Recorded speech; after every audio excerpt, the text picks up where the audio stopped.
Hello, and welcome to the Monsters of Metal podcast. This is episode 2, and thanks for joining us if you watched our previous one on the Black Album by Metallica.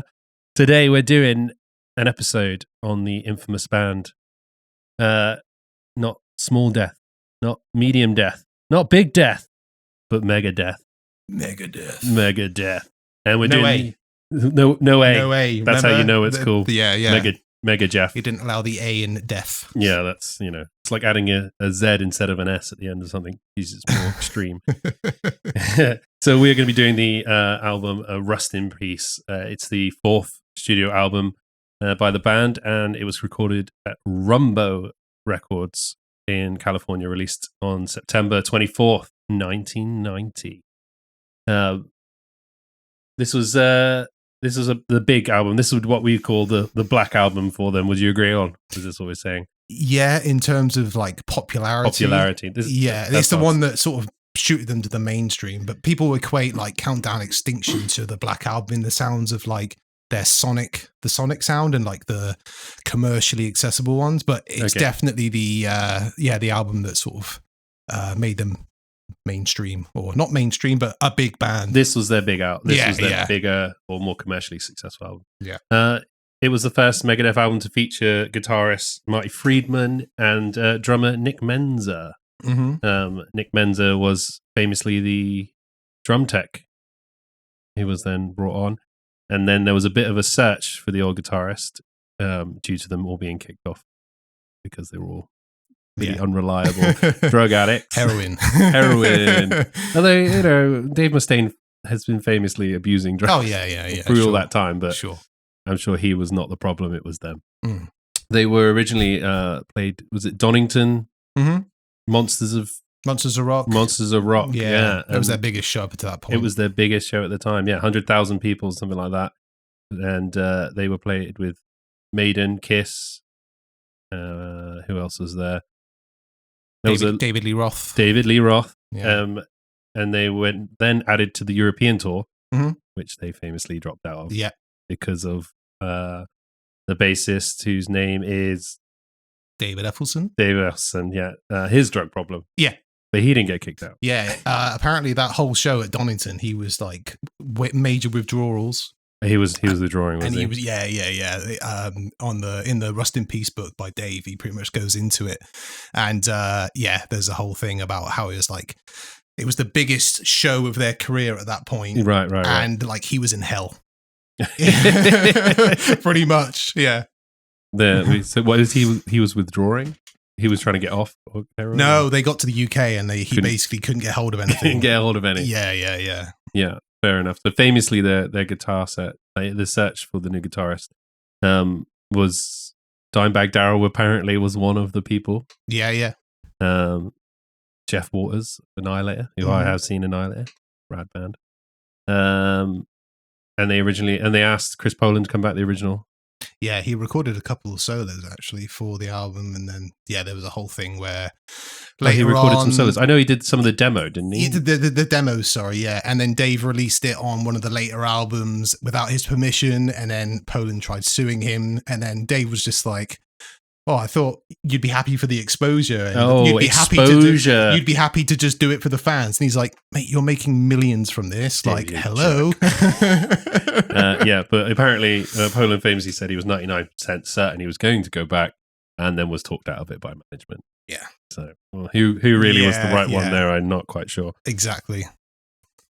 But so eventually he came across Marty Friedman's album Dragon's Kiss. Yeah, he played for a band or his own band. I think it's a solo. I think Dragon's Kiss is a solo. And he also played for a band called Cacophony. Cacophony, yeah. I mean, it's not as good as the name like Megadeth, is it? No.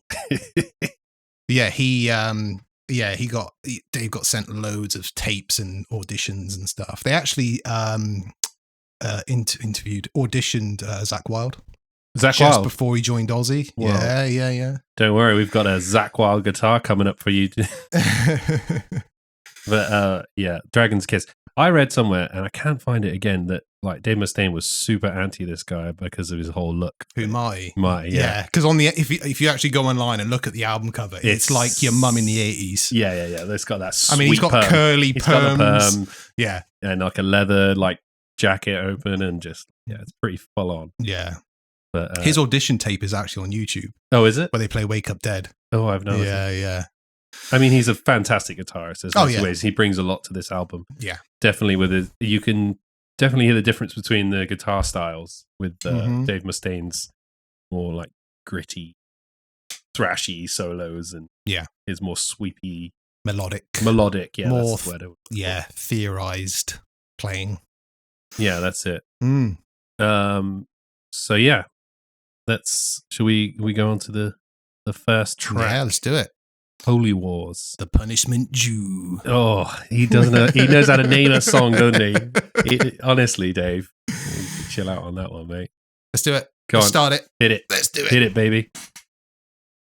This is let's go. Speed thrash. Tech thrash. Some songs go on a bit, maybe. Yeah. Oh yeah, Nick Menza's an amazing drummer. Well, he was. He was.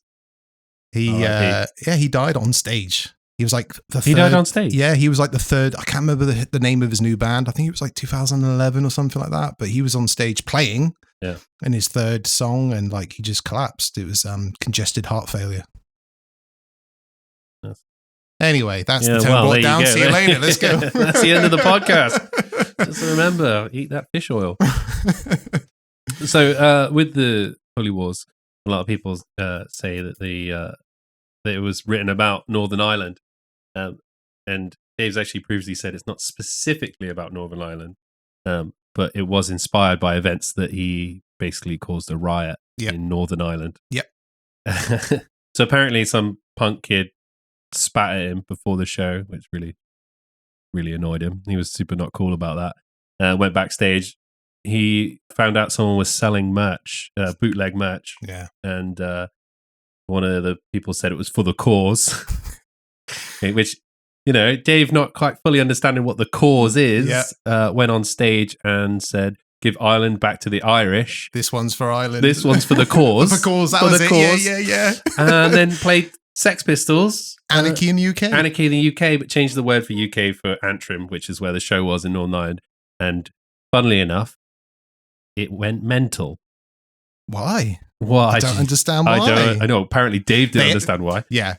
So they had to get escorted out of the venue, and in apparently like a armored bus, apparently, because Dave being Dave, he decided to say that. Way to go! I think he said something in his head like, "If it's good enough for Paul McCartney, it's good enough for me." But because it was like peace and love, man. Yeah. I don't know. I'm not quite sure about that bit, but let's be honest, it's not the first time Dave Mustaine's pissed anyone off, is it? Oh, Dave. Yeah. So, any guitar bits there from you? Loads. Yeah. The bit that I find like the odd bit in there is like the almost like is it like the palm muting like harmonics? Which part? Near towards the Punishment Jew. Yeah. Oh, I don't know if you know that part. So you're on about the? Yeah, that's it. Yeah.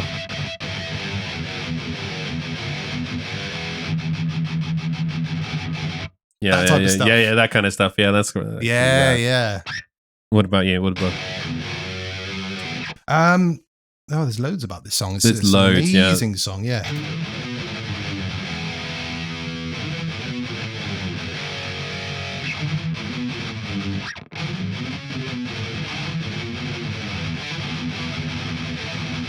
A great intro. Yeah, it's a great song. There's loads. One of my favorite parts, what you were saying about the the Punishment Jew. There's a part where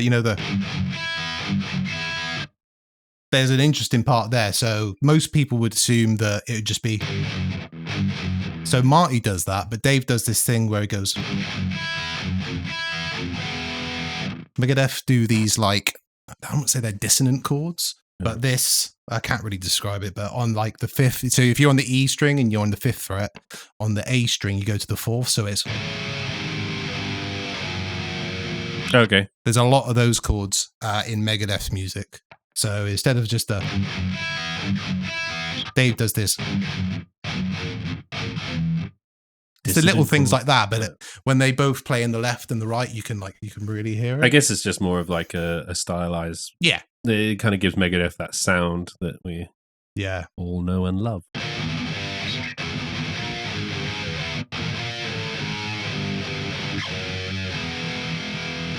Yeah, so it's a great song. It's really fun to play. It's a bit of a wrist. A wrist killer. A wrister. Yeah. He's got that wrist action. That's for saying. Yeah.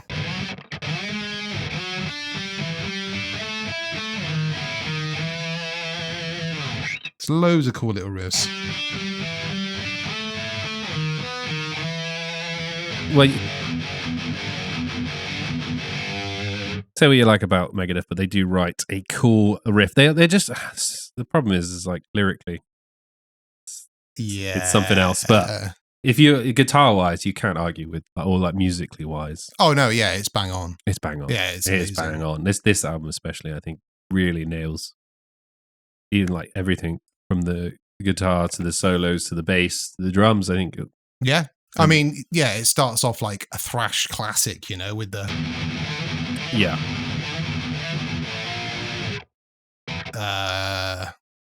And then it goes obviously into the verse, blah, blah, blah, blah, and then it just goes takes the tempo right down,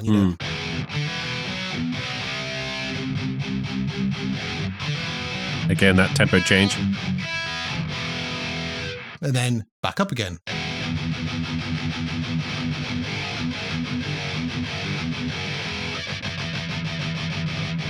And that's just a natural harmonic there, like that. Yeah. But like muted, is it, or is that? It's not muted as such. It's just like gently resting your finger above. Okay. It's you'll probably hear it in like 72 Seasons by Metallica. Yeah. You know the.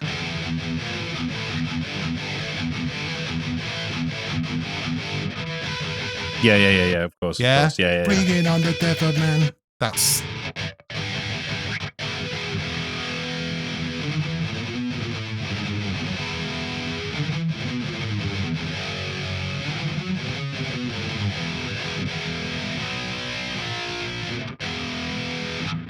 So yeah, I can't play the whole of. I don't play any. Like I'm not a solo guitarist. I'm more of a rhythm guitarist. So like when it comes to Marty's stuff, like the. Yeah, we'll just leave that to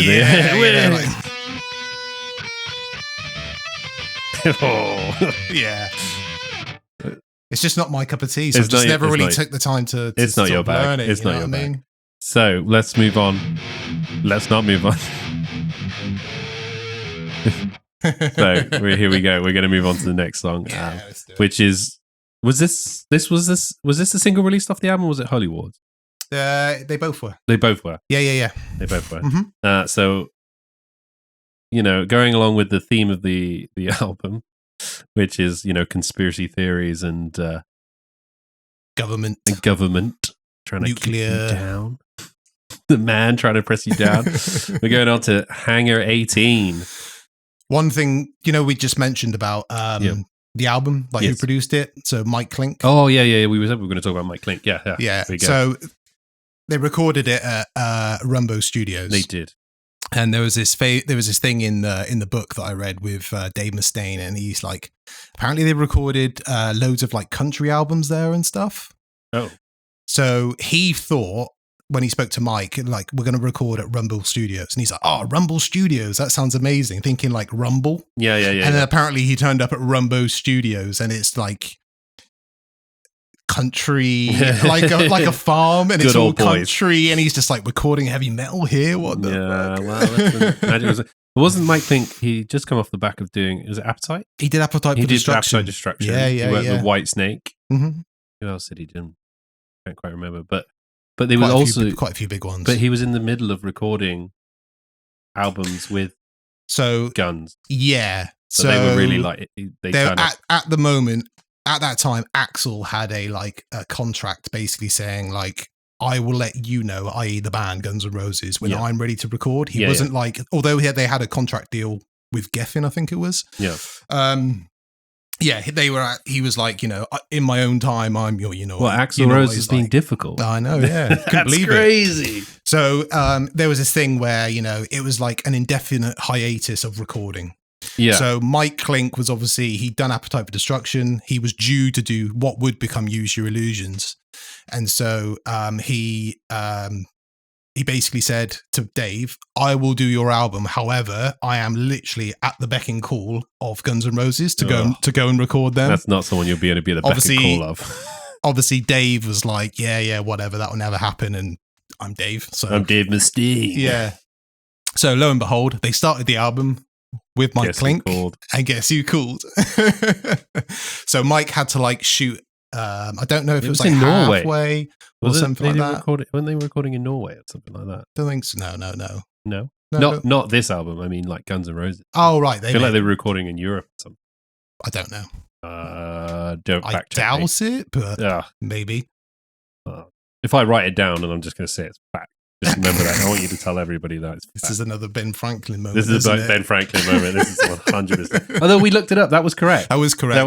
That was correct. According to the website, that might be. So anyway, Mike Klink got the call. He went and done Use Your Illusions, which did all right, I guess. Did it? Well, I mean, it probably made a lot more. And then they got Max Norman to come in and finish off the record, pick up where Mike left off. Well, he has producing credits on the album. Yeah. He has. Yeah. It was sort of like a half and half thing. Yeah. And then Max Norman came in and finished off the rest, and he was most famous for the first two solo Ozzy albums. Oh, okay. Yeah. Fair enough. So he had a name. Yeah. I know that by the sounds of it, when they were recording this album, it was a lot of the band recorded their bits, and then Mustaine recorded his bits separately. Well, I think Are you surprised? Probably not. No, that's it. That's probably not. Okay, so Hangar 18. Hangar 18. Let's do it. Let's go. Some aliens. That's what I need. 7 solos in this song. The most Dave Mustaine song of all time. Marty, Dave.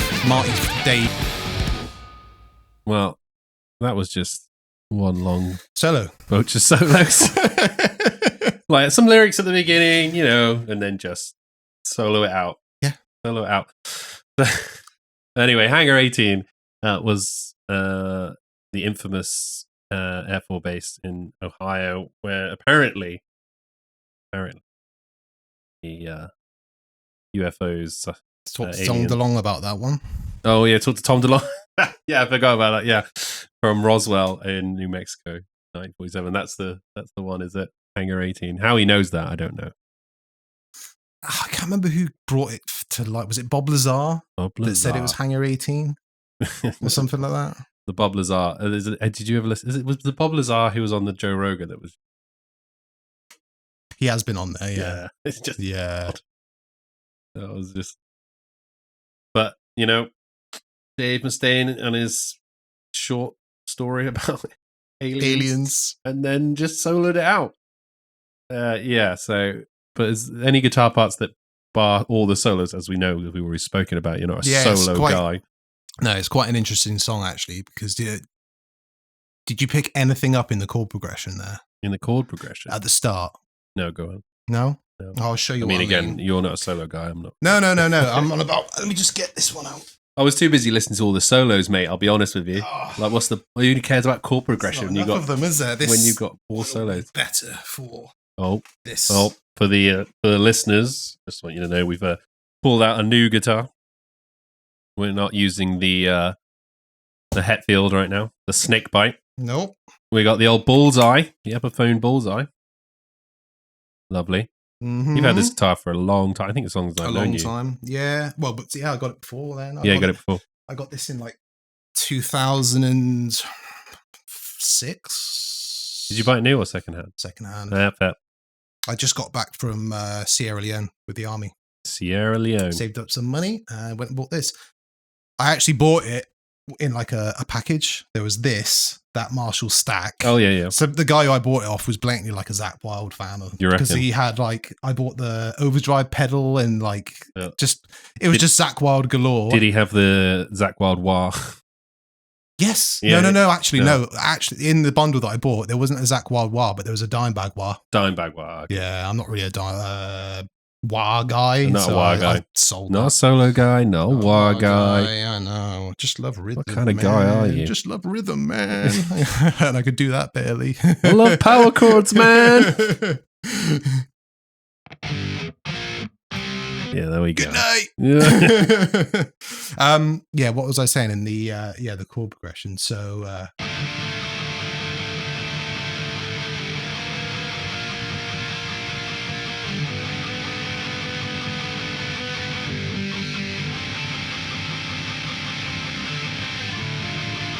you're gonna have to tell me. You're looking at me. I will. You're looking at me.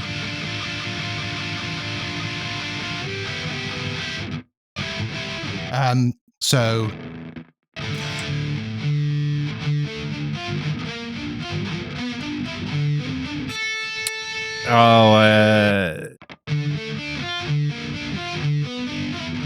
this is not Call of Cthulhu, is it?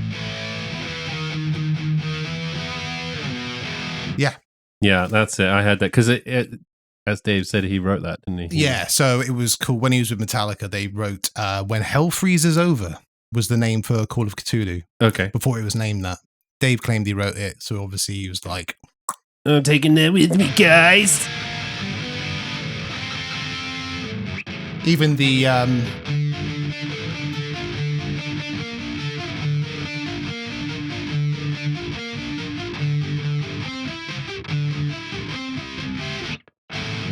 is so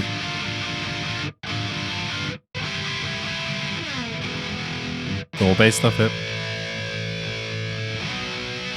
Yeah. What was the other song he wrote? The Metallica said that he stole. Was it Four Horsemen? Yeah. Yeah. Four Horsemen. It was. What was it called though? The Mechanics.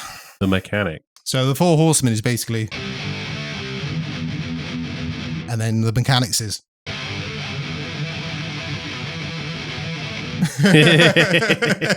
Just sped it up, and the lyrics are terrible. What, for the Mechanic? For the Mechanics. Yeah. I'm going to need to listen to this. Yeah. I won't go into it, but yeah. Yeah, we don't need to. So yeah, that basically is a Call of Cthulhu homage, shall we say? Let's say an homage. Tribute to. Yeah. Yeah, indeed. So let's go on to the next song if we're ready. How you feel about that? You finished with other parts of Hangar 18?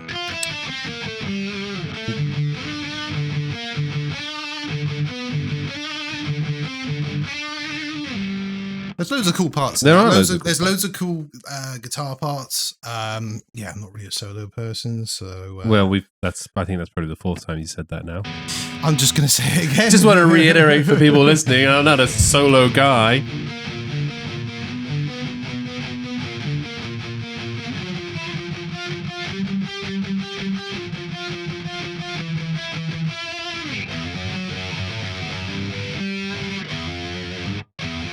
Dave has this thing as well where he's like on YouTube, he's like, most people would just do this. Oh, you're talking about, and he's like, but how I do it is I do something. It's always something special, you know. It's like rather than just going.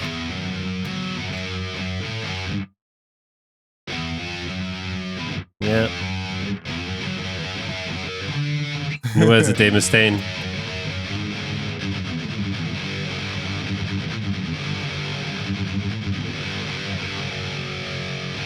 He's a guitar legend in his words. Yeah. He's an amazing guitarist. Yeah. Don't get me wrong, but he's always just like, it's like the doing spider. Something everybody else. The spider chord. He's like, I invented the spider chord. Everyone's like, what the fuck's a spider chord? Oh yeah. So I showed you that. Is this the like changing? Yeah, where you go like this. So rather than going like from there to there, there to there. Wasn't he saying that there was like lift off sound? To be fair, it does sound a lot cleaner.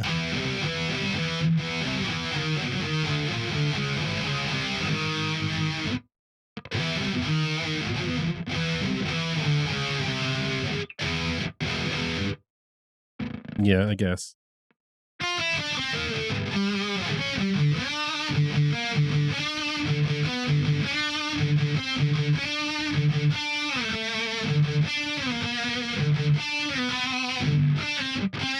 The cool part about that bit of the guitar is it definitely like mimics the lyrics, doesn't it?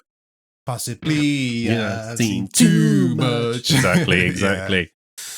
Hangar 18. That's Hangar 18. That is Hangar 18. Call of Cthulhu. I mean, Hangar 18. Yeah, oh, you goddamn sue your ass. Right, let's move on. Come on, let's go. On to the next one. We're gonna roll with the punches here, and we are gonna take no prisoners. Take no shit. Take no shit. Do you want me to spoil this song for you the same as it has for me? It doesn't say take no prisoners. It's techno shit. He really hates techno music. Take no prisoners. Techno shit. Oh, right. Okay. So it's ruined. You now ruined that for every single all three people listening to this podcast right now. Techno shit. It's like an Angel of Death Slayer. Oh, yeah. It's not Angel of Death. It's Hey Johnny Depp. Hey Johnny Depp. Hey Johnny Depp. It's ruined. Our job isn't to ruin songs for people, man. We want listen to Angel of Death. I know. It's You've done that to me. Have I? Yeah. Okay. I know the Hey Johnny Depp, and I hate you for it. Take No Prisoners is a highlight of the album for me. It's one of my favorite songs. Great song. Mm-hmm. Great song. That bit there, Dave's just like, I love this song. It's so good. No, there he is. There he is with his... What? Like we hadn't already? Well, I don't know if we had. We haven't. We should do, really. Yeah. Well. This is not PG-13. No. Yeah, great song. Mm-hmm. I like that song. Like you say, good. It's the fastest song on the album. The gang vocals are cool. The drumming's great, and the bass solo. It's cool. I love that little bass lick. Yeah. Can you call it a solo? Is it long? They changed it slightly on the so just a point that we are listening to the original recording of Rust in Peace. Goddamn OGs. Yeah, man. Because they did a rehash, or they remixed and remastered. I don't think we call it a rehash. It's a remaster. A remix and a remaster. There's a difference between a remaster and a remix. Yeah. So Dave remastered all of them in 2004. 2004, yeah. Basically, he George Lucased it. He wasn't happy with this, so he took out that sound effect. Weren't happy with these lyrics. Which kind of kills the character, really. And taking the lyrics out is crazy to me. We'll get to one of the songs, but I'll show you one of the ones that I actually did change the lyrics for. What was I saying? You were saying about how when he remastered it, he changed the samples. He changed the snare, So he changed that bass solo that you're talking about. Changed, slightly. Oh, really? Yeah. Dave. Dave. You should leave things alone. So should we take let's have a little chat about some other stuff right now rather than cracking right onto another song. Politics. Yeah, well, this album does that for us. We only got a couple hours. So. We only got a couple hours. We don't need to go there. Dave talks enough about politics anyway. Yeah, I want more aliens, Dave. So we can talk. When was the first time you saw Megadeth? Or have you seen Megadeth? We don't know the first time I saw them, I can't remember the first time I saw them. It's probably at a Download Festival or a Sonosphere or something like that. The most memorable time that I saw them, I've only seen them once at their show headlining. Their headline show. Yeah, the rest of the shows have always been Download or Sonosphere. Yeah. The most memorable time that I saw them was in 2007, United Abominations. This one, I'll get this one. Do you know which one I'm talking about? No, I don't think so. Whilst we're looking for a CD just to show you guys, just to prove that, United Abominations. That one. Okay. With Sleepwalker and stuff on. Yeah, to be fair, it was a good album to return to form. It was actually a pretty good album. They were touring that. I was still in the army at the time, and we had to go up to, coincidentally, it was the 25th anniversary of the Falklands. Oh, okay. So we went up to London. We were doing a parade outside Buckingham Palace for the 25th anniversary. That's fun. So we were up there for 3 days, and obviously, as you can imagine, there was loads of dress rehearsals and stuff for the parade down the mall towards Buckingham Palace. So we used to practice 9 till 1, and then our boss was quite cool at the time. He was just like, lads, just go do what you want. Nice. But we had the Saturday off, and I think the parade was on the Sunday or the Friday off and Saturday. Anyway, we had a day off before the parade. So I just grabbed the bag like I normally do when I go on holiday. I don't sit down. I just city wander. So I was in London. Yeah. I just grabbed the bag and just went around London all on my own. I went to the Astoria. Yep. Do you know the Astoria? Did you ever go there? No, I never went there. Yeah. So I'd never been there at that point. You got to remember, this is before, like, I mean, Facebook was out, but this wasn't when like bands had Facebook pages and you knew what gigs were on. No one, you didn't get adverts on it. Like no, it was literally just your small group of friends just posting shit. Yeah. It still is, but you know. I mean, to be honest, I'm gonna have to delete mine because it's just thirst traps all the time. I don't know if it's me or the algorithm, or I need to get rid of it. We were, so I was in London at the Astoria. I was just walking around, went to the Astoria, and it was like 4 PM, and there was just a massive crowd of people there. And I was like, what's going on here? This is almost like the Metallica story all over again, but just, I know. Do you just stumble into like massive bands? I've had some interesting times, yeah. So I went up to the, as I got closer, obviously realized everyone's wearing like Megadeth t-shirts, and I'm like, okay. So I actually went online, did have a smartphone because it just come out. That's iPhone. They're playing tonight here. Obviously, I didn't really know I was going to be there in advance. This was like a last minute thing to go up to London. Yeah. So obviously couldn't buy tickets online. It was all on the door. Yeah. Yeah. Tickets on the door. But they were sold out. Oh. So you got a scalper? Yeah. Yeah. So I was like, this is one of my favorite bands. I'm in the middle of London. Like, I haven't got any plans tonight. I want to get in there. And the guy was like, I think the tickets on the door were like £35 or something like that. Okay. And then the guy started off at 80. Okay. And I was like, man. I mean, And then obviously I was like, that's a lot. I went and got something to eat, came back, and then talked to another couple of scalpers. And for some reason, the asking price had automatically shot up even more. Well, like they saw you come in. It was like, yeah. Obviously, they were realizing that it was getting close to opening times. Yep, the price goes up. So the price goes up, yeah. So I was just like, you know what? Getting in there. So I paid £100. Oh, well, I bet you wish you paid that 80 in the first place. Yeah. Standing or seating? Standing. Standing, good. Standing, yeah. Only way to watch it. Yeah. Not true.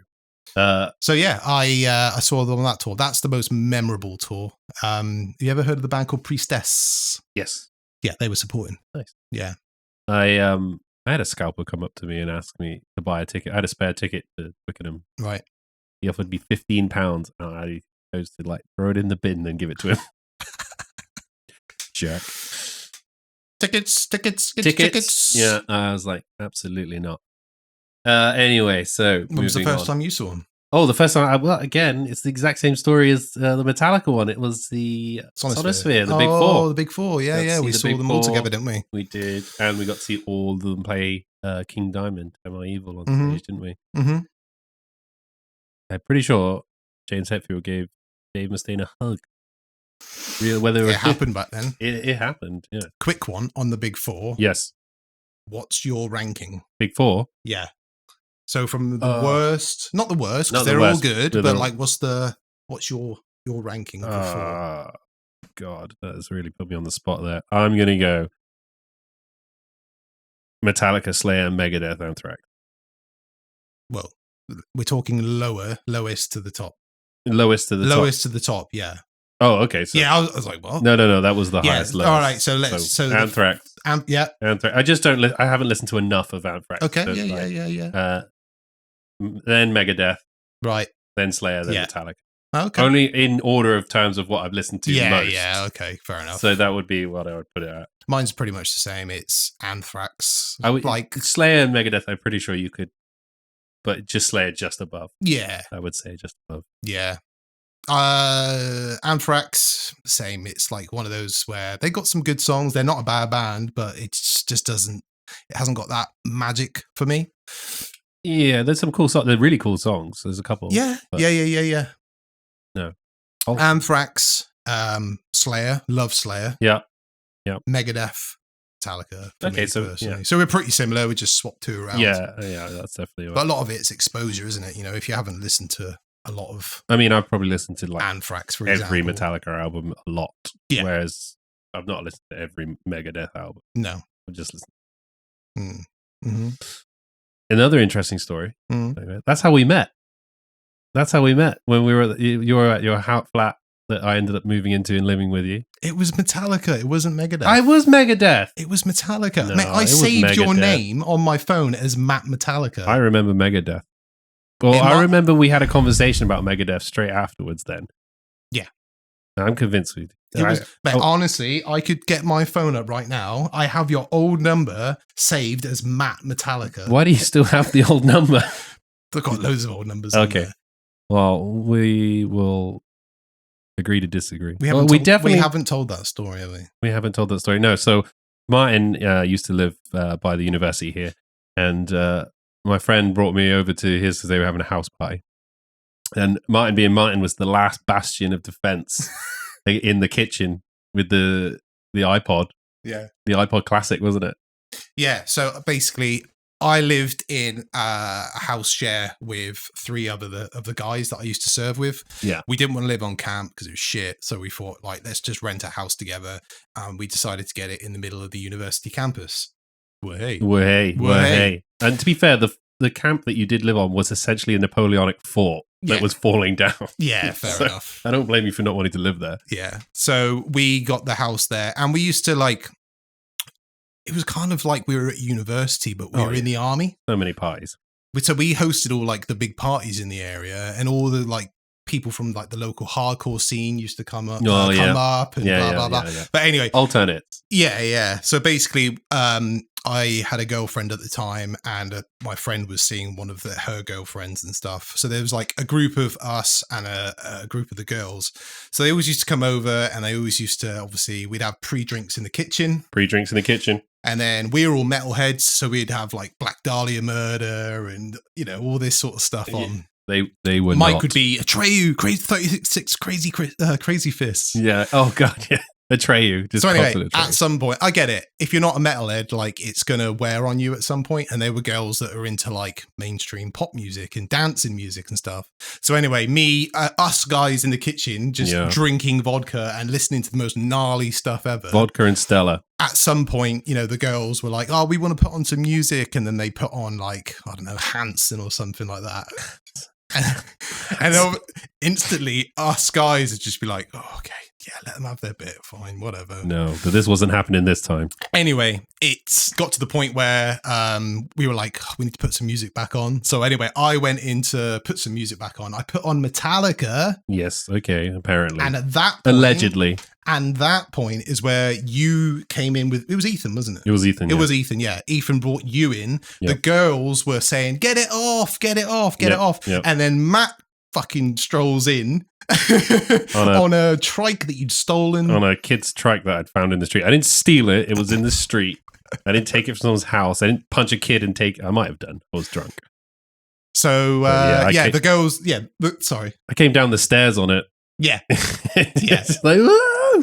So at that point, the girls were all like, get it off. We want to listen to this. And then, lo and behold, my knight in shining armor comes riding in on a kid's tricycle. And you were going, Metallica! And I was like, love it first sight. And that's how we met. And here we are. Yeah. Here we are. How many years later? God, I don't know. Exactly. And then, then we chatted about metal, fell in love, and it's been a happy day ever since. It's been beautiful. It's been a beautiful. Yeah, we did it. People said we'd never. I did actually tell you all that story at your wedding, didn't I? Yes, you did. You were my best man at the wedding, and you told that story because it's a great story and it should be told forevermore. Now you know. I was going to tell him the other one, but don't tell him the other one. We can't tell the other one. We can't even tell these people the other one. So. Anyway, let's move on to the... should we move on? We'll move on. So, first off, we're going to go on about the album artwork because, you know, this is from the late 80s, 90s era of album artwork, which I think is one of the best album artworks. Oh, mate. Era. I love that really over-the-top, just like properly detailed painted artwork. So this was done by Ed Repka, who'd previously done the cover for Peace Sells, Who's Buying, but you can see it obviously. The Vic is very stylized. I think people know what you're talking about, don't they? Was it like Metallica, Master of Puppets? Metallica, Master of Puppets, Leprosy, Death, that type of thing. I'm trying to think of some others now, but like those Testament, Testament's a big one. Yeah. Yeah. There was, who did I listen to recently? I'll come back to it in a bit, but there was a band, like a new band. It's all women, women band and women band. Women. It's a women band. Women band. Or female band. I don't like saying women or female. I don't know why. It just sounds really derogatory. Anyway, and they've got like real 80s style artwork on it. Oh, cool. Nice. But yeah, so the artwork depicts Vic Rattlehead with world leaders behind him. Just before we go on. Yes. Right? Worst mascot. You know what? It's the worst mascot. I mean, it's good for Megadeth, but look, it's no Eddie. Do you just think it's a Poundland Eddie? Yeah. It's a Poundland Eddie. Yeah. I mean, at least Megadeth don't like get him on stage. Do they? Yes. They have. Yeah. Oh, they've done a full Eddie. Yeah, they have done. They specifically did it in 2010, they did a Rust in Peace 20th anniversary. Oh, okay. And they had, during Dawn Patrol. Yeah. Obviously, Dave's not really involved with the guitar. He's just off stage. We'll doing get to doing that. His thing. But Vic Rattlehead comes out with Dave Ellefson and he's doing his old Eddie. Like full Eddie thing. Full on Eddie thing, yeah.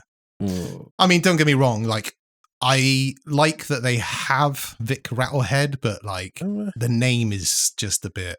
Well, yeah, I don't. Do you know where it came? I don't. Killing Is My Business and Business Is Good, the first album. And Dave wanted to get. I think he wanted to get one of the, the guy who did all those famous artwork. Yeah, of course. I think he wanted to get something like that. And he said, I want a skull on a dinner plate with this and that. Yeah. Like, I don't know the story fully. It's been a while. I think he drew it as a tattoo or something. Yeah. I think he drew it as a tattoo. He sent someone to do it, I think. Yeah. And then someone came back with this. It's a photo, right? Of a skull with the sunglasses mask or whatever it is. Yeah, the eyes covered and the ears covered because it's meant to be freedom of speech and oppression. And, yeah. And the crossbones are meant to be religious infighting. And which is very symbolic. Which is why on the reissue of that album, like that isn't the album artwork anymore. The original photo, it's actually a drawn skull and bits and bobs. I mean, who else has got a mascot apart from Maiden? Not really many. I was thinking about this the other day. It's super, yeah. I was thinking about it the other day. There are, and I was like, oh yeah, I suppose you could kind of see that as one. Obviously, Metallica are well known for like the Pusshead art in the 80s and the 90s. Yeah. Misfits have, the Ghoul. The Fiend. Yeah, I suppose. Yeah, Misfits, but they dress up like goddamn vampires and stuff. So you can't really argue. You can't put them on the same one. Yeah, there are. I was thinking about the other day, and I remember saying to myself, "Oh, I can't remember it now." But if you know any, if you can think of any band mascots that put it on the video. Yeah. Let us know. Comment, and subscribe. Whoa. Yeah. Bing. So, do you know the people in the background of the album artwork? Yeah, well, I know it's the world leaders at the time. Well, it's the John Japanese Major. I know it's John Major. Well, George Bush. Is it John Major? Yeah, it is George Bush. Yeah, George H. It's John. It's meant. Well, it may not look like it. I read the Rust in Peace book, so Dave was like, "It's John Major." Okay. Gorbachev, obviously. Yeah, Russia at the time. Bush.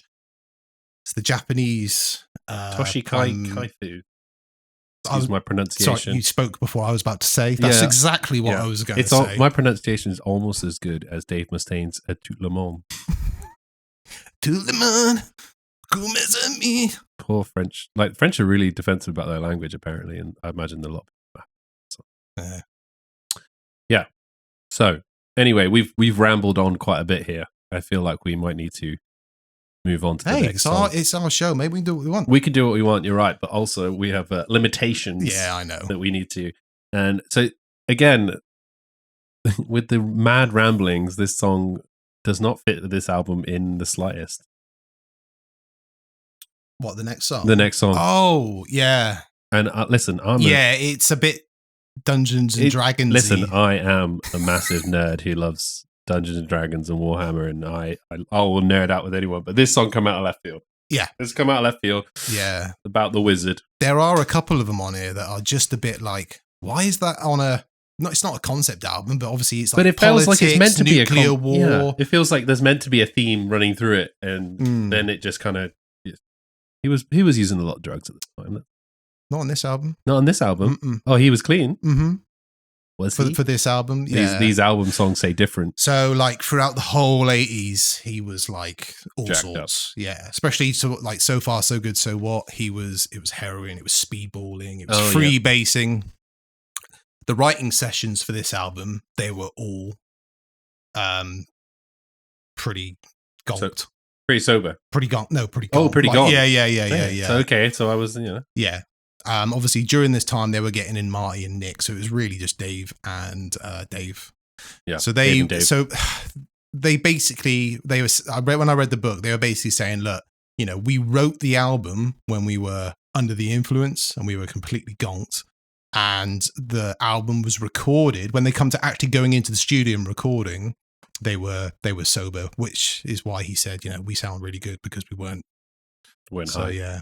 Pretty much. So this is how you write an album, kids. So Dave, you get really high and write the album. They were all sober for the recording of this album. Sober for recording. Because when Marty Friedman joined the band, he came in and he was like, I thought it was going to be this way, and then all of a sudden, when the band they were having their meetings, they were all sat around, and there was like sports therapists and drug counselors, and they were having like an AA meeting before they even got down to like business and stuff. Marty was always been like relatively clean, He said he took like Quaaludes in the 80s. I mean, when he was back in his hometown. We've all seen Wolf of Wall Street. Yeah. But that was about it. Yeah, fair enough. Okay, so super high for writing. Yeah. Clean for the recording. The recording, yeah. Maybe that explains some of the lyrics. Come on, let's go. It's like he went to Games Workshop to write this one, isn't it? Hey, listen, we will be doing Bolt Thrower at some point. Dungeons and Dragons, Megadeth became a power metal band. Surely your soul die. There you have it. There you go. Wizards and master these and bring them to your knees. There you go. That was, it's a bit of an odd one. It's weird. It just doesn't go with any of the theme of the album of like nuclear war, conspiracies, government kind of esque. Like they all kind of fit in, I guess. Well, neither does the next one, really, I guess. But this one's more the next couple, really. The riff at the start's really cool.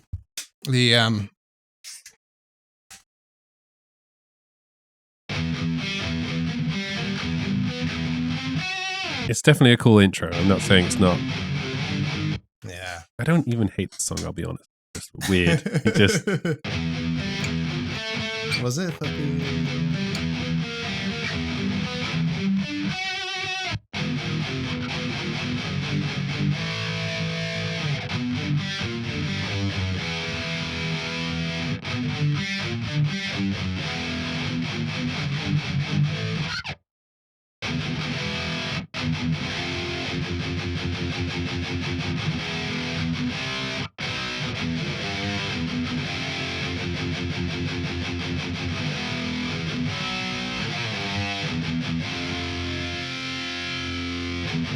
He who lives in sin will surely die by it. Will surely also die. It's the call and answer of like, but it's. Oh, Dave.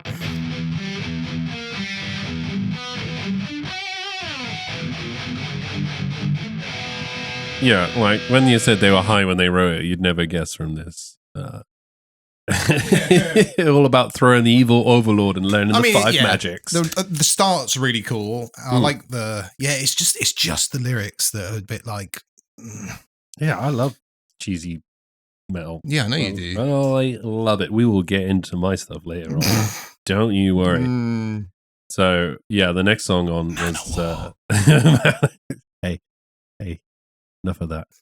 The next song we're going on with, Poison Was the Cure, which, is allegedly, well, I say allegedly, Dave has said, he's openly said it was about his romance with chemical abuse, his drug taking, and would you say his chemical romance? Well, my chemical romance. No, his chemical romance. Sorry. Yeah. And how he felt like, it was the cure, even though it was actually poison to his problems and stuff like that. But yeah, because I think he was talking about methadone. He was talking about methadone. Yeah, the poison was the cure. So because what happened is obviously he was buying and injecting street heroin, and then him and Ellefson went on to the methadone, and then they got addicted to methadone and started injecting more of that. And he was like, "Well, now I'm just addicted to this." Well, yeah. So that is part of the problem. I don't know. So yeah, that was the whole. Still to this day, the meaning. The poison was the cure. So yeah, not nice. But yeah, maybe let's go on to it then. Let's find out if poison was the cure. Here we go. Did you know? 10 facts you won't believe about Dave Mustaine. Megadeth? Mega alive? Did he ever mention he was in Metallica? Hello, me. Dave, I love you. I love your band. Worst song on the album for me. Yeah. There you go. Poison was the cure. Yeah, no, yeah. Yeah. Just I mean, it was there. Yeah. We did it. We did it together, guys. We did it together. Proud One of you. thing about this album that I'll bring up is, a lot of Metallica stuff, it's all E palm mutes. Or E palm mute. Yeah. So a lot on the top strings are just.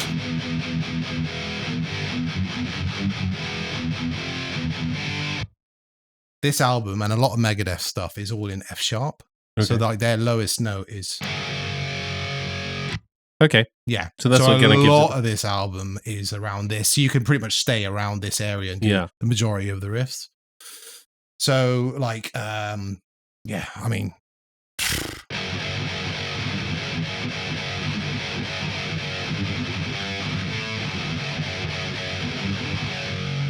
It's all up there.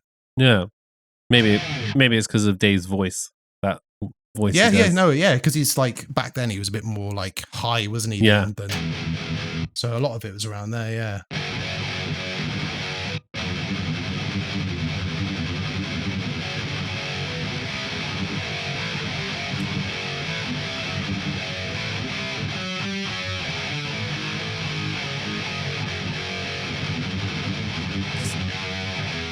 Say what you like, but they do write tasty riffs. As much as we're ripping on him. Yeah. It's so easy to rip on Dave, I'll be honest with you. Yeah, it is. It's too easy. We missed a bit of the guitar parts for Take No Prisoners. We went straight on to the next song. So that's why I was just sort of covering what. Okay, so let's take a step back. Because it was my favourite song to talk about. We didn't do any guitar stuff. Well, let's take a moment back and. Yeah, so no, I thought it'd be a good opportunity to like explain that a lot of the riffs on this are around the F sharp part of the neck. Well, there you go. Yeah.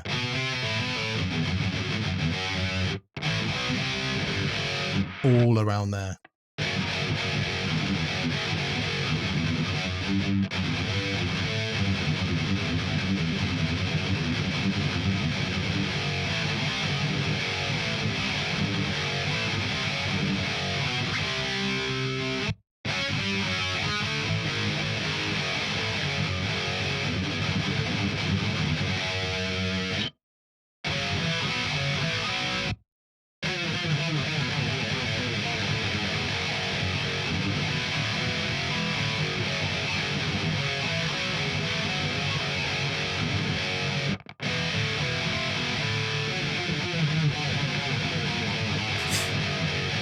There we go. That was the bass solo. Yeah. Fair enough. So yeah, I just wanted to mention. You just needed to get it out, didn't you? There is get the devil out of you. No, there is that a lot of the album is around F sharp. And then Oh yeah, we'll get to them. We'll get to it. We'll get to it. They won't know. Whoa! Don't go giving them all the good stuff too soon. You gotta hold some of that back. That was the Poison Moon's The Cure. That was The Cure. And this next song is again another oddball. You can see he was high when he wrote this. If this is the next song, which is Lucretia. Okay. Yeah. Do you know anything about like why it's called Lucretia? Or so I know Lucretia was the Roman empress. Lucrezia Borgia. Chorizo. You're a racist, man. You're a racist. Yeah. So I know that she was like a Roman, like nobility or something, and then it's essentially the catalyst that started the Roman Republic and the end of the like monarchy. Yeah. So her suicide and death. She was like known for like poisoning one of her husbands or something like that. That was one of the main things that she was. Sure? Mm-hmm. Okay. Well, there's a disagree on that. Maybe someone get that on their phone, but I'm pretty sure I read that like 10 minutes ago before we started this. I check it. Benjamin Franklin. So this next song is, I'm gonna guess, Dave Mustaine out of his mind, crawling around the house in like the middle of the night. Here we go.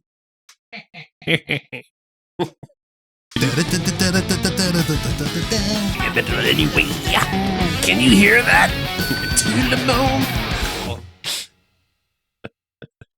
That is one thing I'm not down with. Mathcore. That's not annoying. I mean, I like some of it, but yeah, my bro used to take me to, and like two piece. They were like two pieces, like a guitarist and a drummer, and like love this shit. Yeah, like I would go because yeah, and like it would just be the most like offbeat, like it's impressive, but like, yeah, it is. Yeah, 100%. Yeah, there's only so much I can watch you show me how good at guitar you are for a bit. Yeah, and that's probably part of the reason with the Dave Mustaine problem. Like, it is a lot of coke.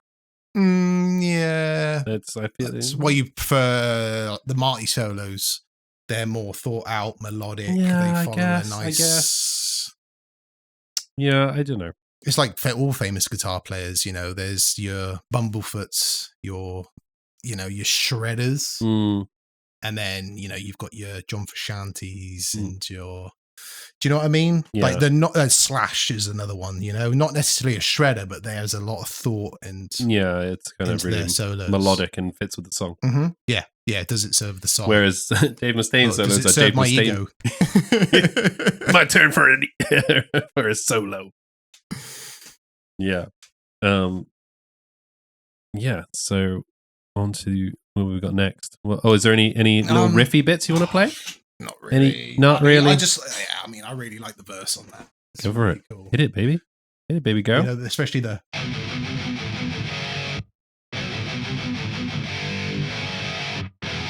Yeah, that bit. Really cool. Yeah, it's a really cool little lick. Is that what we say?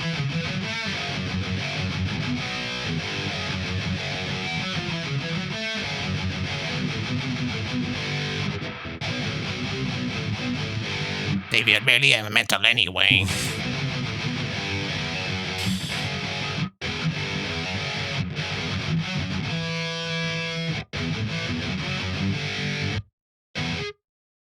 That's pretty much it for that song, really. Yeah, I mean that was a tasty lick. I did like that. Mm-hmm. That was cool. But yeah, it was definitely a different vibe, that song, to the whole album. It does feel like they lack focus. Must try harder. See me after class. So what are we moving on to next? What's the treat for the listeners' ears? Should we just find out? Let's go for it. Just find out. Before I press play, actually, I want to tell you one thing I read about the auditioning process for the guitarist for this album. Okay, hit it. So they invited loads of people down, and invite only. They were saying how like he'd have people turn up, and they were like, You know, there was a guy who was dressed in like cowboy boots with like blonde permy hair. They didn't even let him plug in. And it was just instant hire.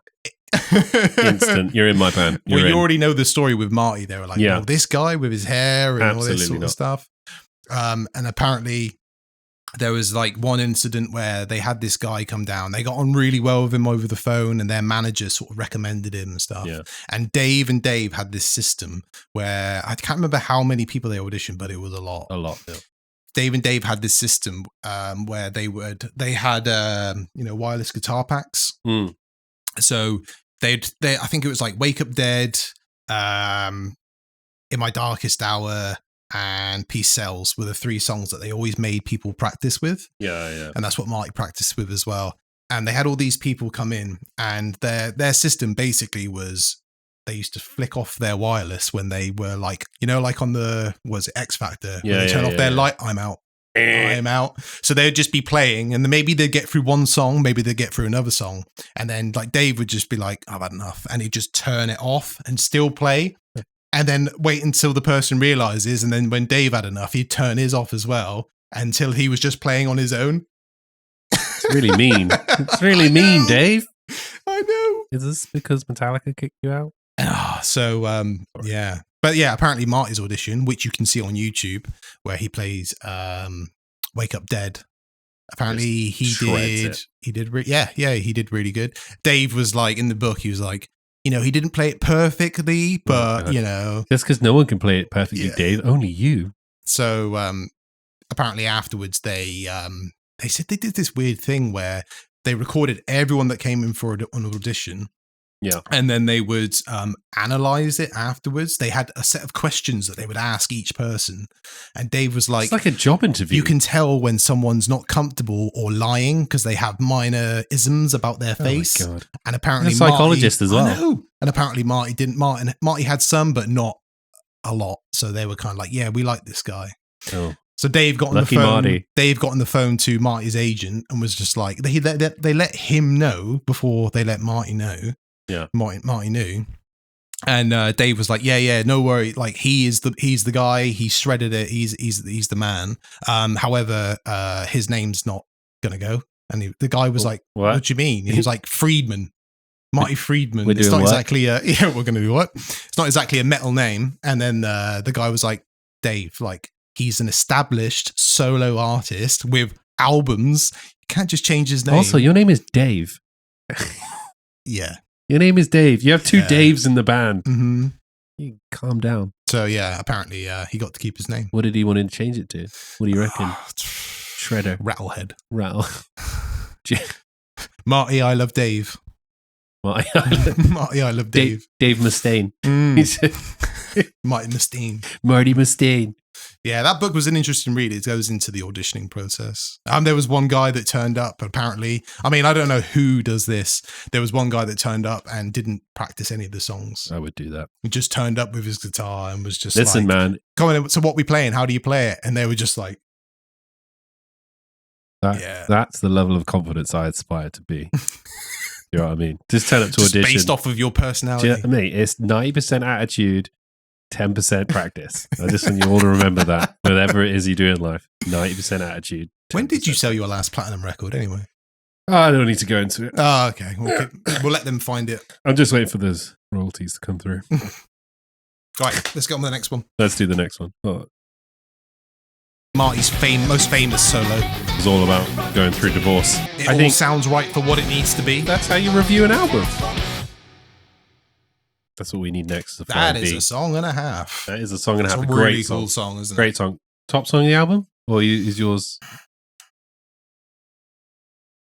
Thing is, when you get really familiar because you've overheard it so many times. I mean, it's an amazing song. It's a great song on the album, but it's not the first song that I put on if I'm going to listen to a couple songs. I think it's actually mine. Yeah? Yeah. Oh, it's an amazing song. I think it's a great song. Yeah. Really, really great song. So like we were saying about him breaking up with his fiance. Oh, was it his wife or fiance? Fiance. Mm-hmm. Mm. But yeah. Yeah, what a song. What a really cool song. And it's one of those, like, if you try and play the whole thing, it's a bit of a... wrist metal. It's a lot of down picking. Just a lot of, yeah.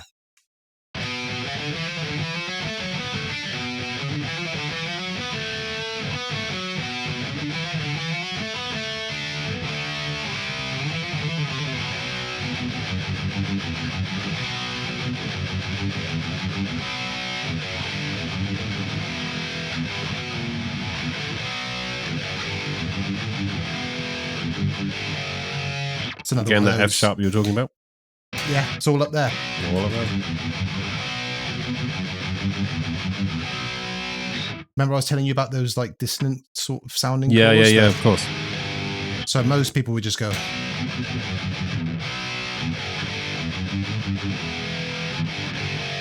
They actually just go...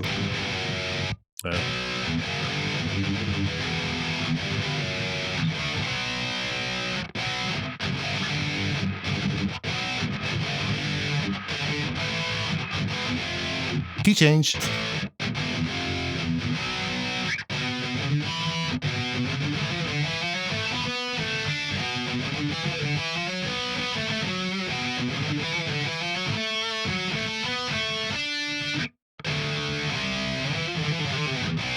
Just like Dave. Just like Dave. Just like Dave. I remember learning that riff as a kid. Yeah. And then like a couple of days ago, I was like, oh yeah, it's down here. I'm like, oh, that's actually pretty tricky. Oh no. So yeah, hence oh no, it turns out Dave's actually a really good guitar player.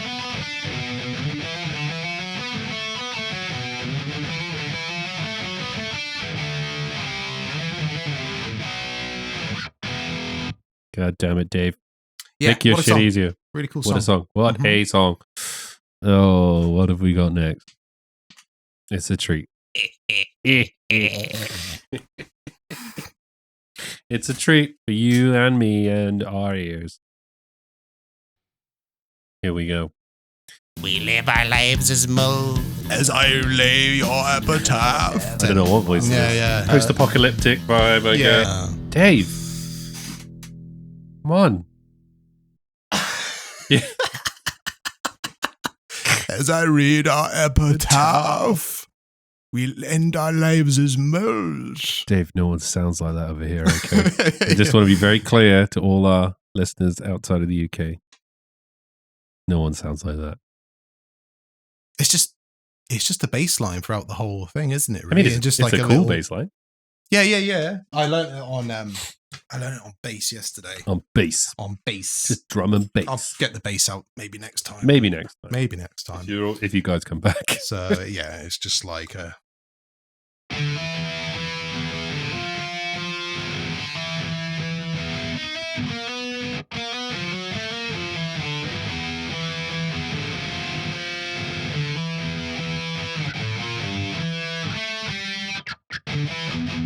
Let's make a metal version on the guitar, like melt it up a little bit rather than just the bass.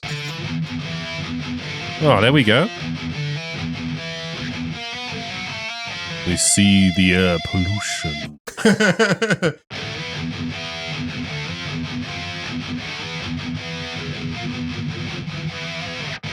Come on, Dave.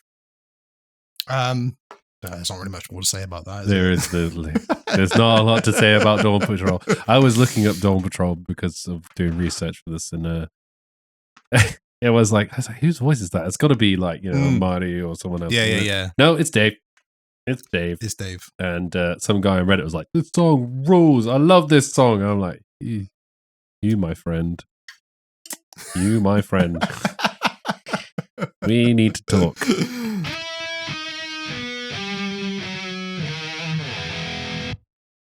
So Metal Lover 667 Reddit. We need to have a word. Oh, not that guy again. Yeah, that guy. Right. Yeah. On to the next one. On to I mean, you don't want to go more in depth into the Dawn Patrol. Yeah, go ahead. I'll just hang out here for a bit. No, that was a threat. Let's go. Here we are. And the last song. This is an awesome song. This is a really cool song. This is Rust in Peace, Polaris. Oh, we didn't go over where Rust in Peace came from, which I'm sure most of you listening to already know. Go ahead. For all you artists out there, he saw it on a bumper sticker. On the way back from skydiving one day. On the way back from skydiving. one day. May all your nuclear weapons rust in peace. Mm-hmm. Which, you know, I think it's pretty cool. It is cool. I think that's cool. Little play on like rest in peace, rust in peace, especially at the time in the 90s. You got to bear in mind, like at the time when this album came out, the Berlin Wall was still up. Yeah, well, it wasn't until November that year that it, well, the threat of nuclear war had just been looming. But I think probably the cleverest line in this whole album, and Dave stole off. There you go. Wake up, dead. Wake up, dead. You die. Wake up, dead. Techno shit. Yeah, rust in peace. Polaris. Let's go. Oh, this is a cool song. Dave Mustaine's character voice. Leave Star Wars alone. Originally, this song was going to be called Child Saint Discharges Payload. Well, there you go. There's some real production value. It's like you're stuck in purgatory. This riff just doesn't end. Polaris. He based that on a very specific missile, apparently. The Lockheed UGM-27 Polaris. Mm-hmm. An intercontinental. He's like so specific with stuff sometimes, isn't he? It's actually a UGM-27 Mark X4. Yeah. Just what is like. Why Polaris? Why has he gone so specific? Well, he's done it. He did it on loads of like later albums, didn't he? With like tank names and teeth. Yeah. He goes weirdly into stuff sometimes. Yeah. Are you okay, Dave? It's like Lemmy with his World War II history. Right? Yeah, but Lemmy, I guess. Yeah. That was just. But Lemmy's not, in. He's not naming. He's naming tiger tanks, is he? About a T-34. He's where he's calling it like a bulldozer. He's calling it a bulldozer, whereas Dave Mustaine's like the T-34 has an agilic angle. It can fire a projectile at a trajectory of 47 miles per hour. Polaris. Oh, Dave. I feel like we've been really mean this episode to you, but hey, you've got money, we're poor. So who's really winning? Yeah. You reckon we're the losers. Two losers in an apparent studio. Yeah, this song's cool, man. It's very riffy.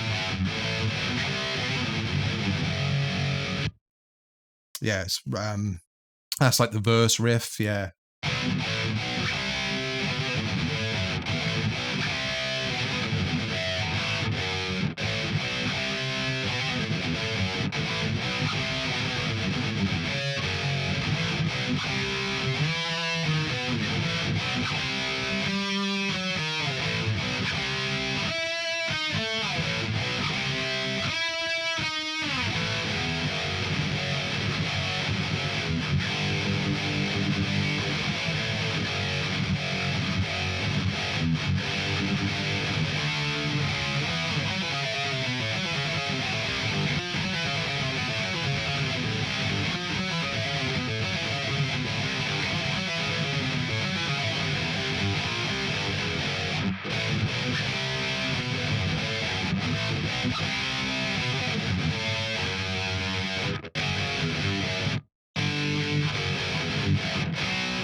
And then you got the riff at the end that just never ends. Never ends.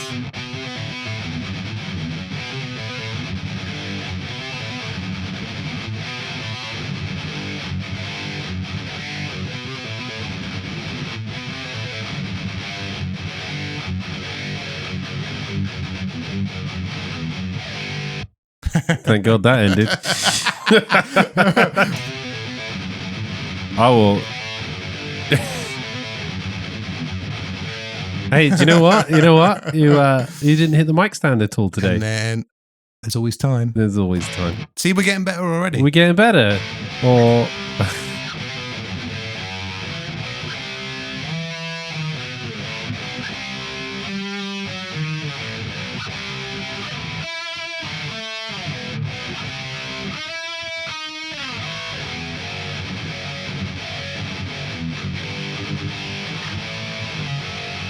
so yeah, that is the F sharp album. That is the F sharp album. Yeah.